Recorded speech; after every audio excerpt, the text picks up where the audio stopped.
Hi, I'm Liv and welcome back to the Book Nook.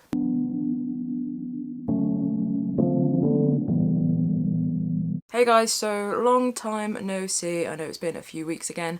I will be totally honest, my mental health, I know in my last couple of videos I was saying I was on a bit of a dip and then I didn't realise it could get worse again, but it did.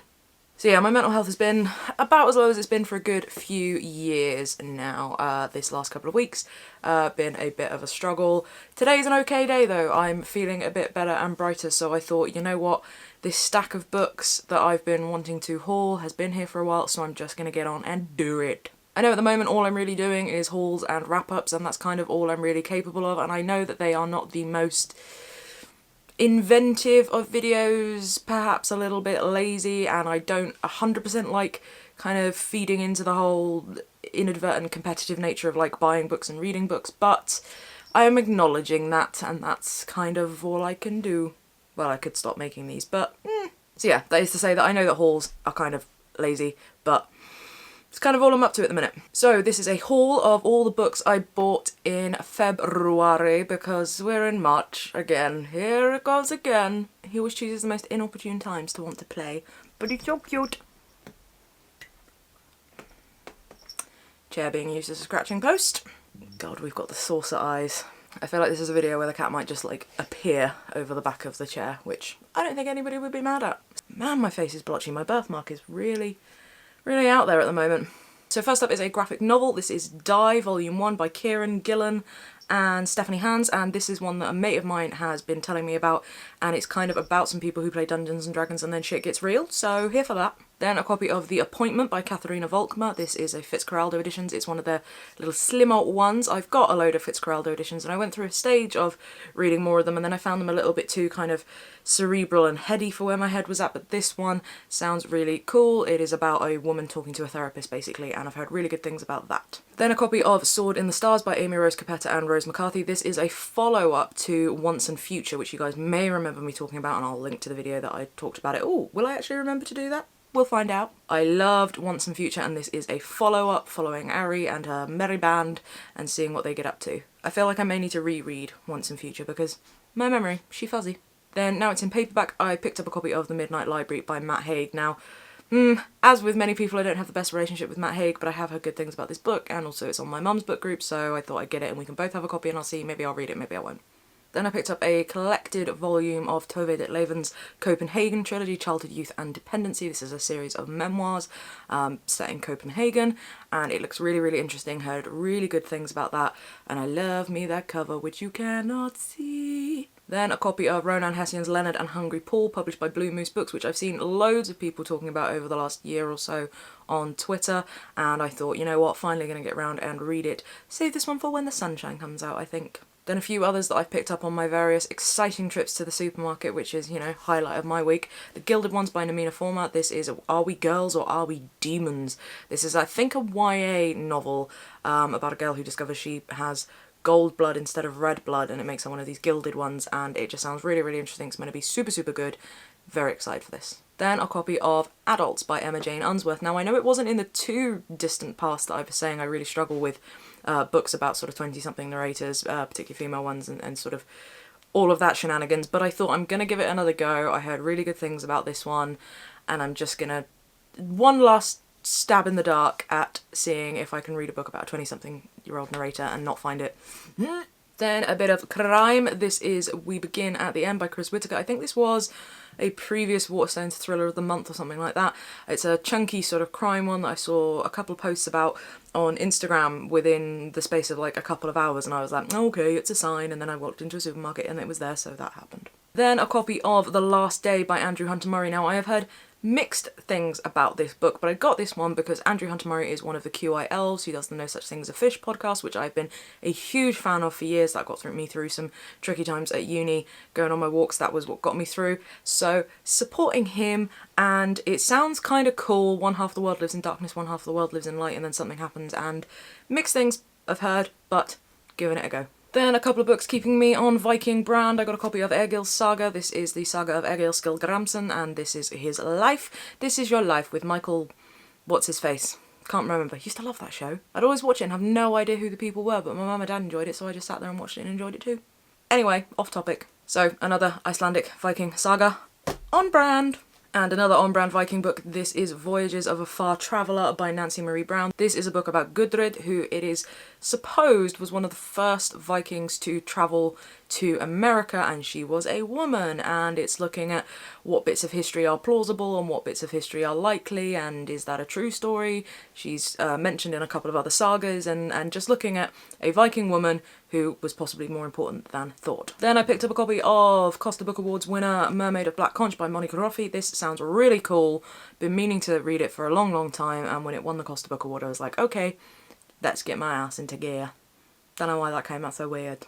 Then I picked up a copy of a book that I've been really excited about for a while, and then got even more excited about when I saw how much Alice Slater enjoyed it, and that is Little Scratch by Rebecca Watson. This is a book that's kind of like the day in the life of a young woman, so I know it's another one of those that I may have issues with, but it's sort of written in a really weirdy way.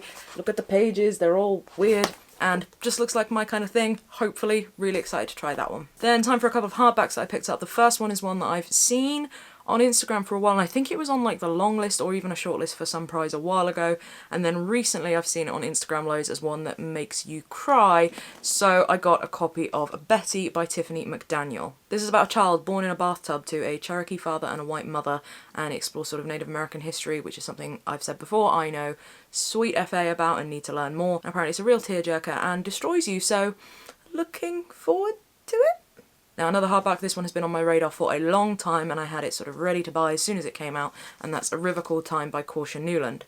This is set in a world where colonialism and slavery never happened, and it's a sort of sci-fi thing.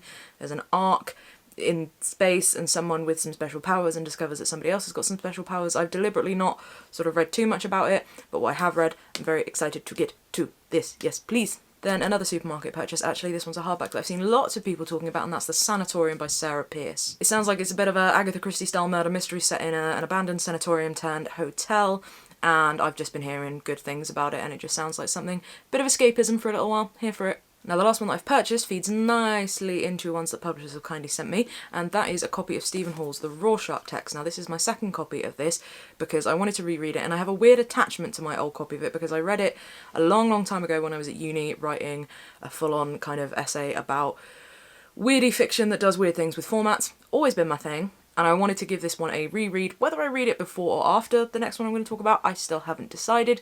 But if you haven't ever checked out The Rorschach Text, it's really cool. It's about a guy who's forgotten his memory and he pieces it together from journal entries. And it's one of these where the text itself does weirdy things and contributes to the story, and it's awesome. And that then segues very nicely into the lovely folks at Granta sending me a copy of Stephen Hall's new book, Maxwell's Demon. Now this is a book about someone whose mentor wrote a book 9 years ago and then disappeared, and now he's kind of being haunted by the text, and he gets an answer machine message left by his father who's been dead for years. All sorts of other weird stuff going on, and much like the Rorschach Text, it does really weird, cool, playful things with the text. So this is what I mean, I can't decide whether to reread Rorschach and then go into Maxwell's Demon or just do Maxwell's Demon. We shall see. So again, huge thanks to the guys at Granta for sending me a copy of that one, and also thanks to the guys at Granta for sending me a copy of A Tall History of Sugar by Cordelia Forbes. So this is a book that is set in Jamaica pre-independence from colonialism, so exploring Jamaican colonialism and with a bit of magicalness in there as well. The main character is blue, and it just sounds really good, really moving, and very excited for this one, so thank you very much, Granta. Then the kind folks over at Lolly Editions have sent me a copy of Sevastopol by Emilia Freya, translated by Zoe Perry, and this is a book that kind of interweaves three narratives. I don't know why I did this, like a magic. Three narratives into a weirdy sort of thing. Wow, words. Out of practice, you know how this goes. And it's meant to be sort of reminiscent of Roberto Bolaño, which is cool, and Rachel Cusk, which is a thing. So thanks very much to the guys at Lolly Editions for this one. Excited to give that a go. Oops, chucking it. Then my wonderful buddies over at And Other Stories have sent me a few books. First up is Permafrost by Ava Baltazar, translated by Julia Sanchez. This is one I have been so excited about for a while. It's a no bullshit lesbian narrator who kind of explores sexual freedom and female freedom, and it just sounds, yeah.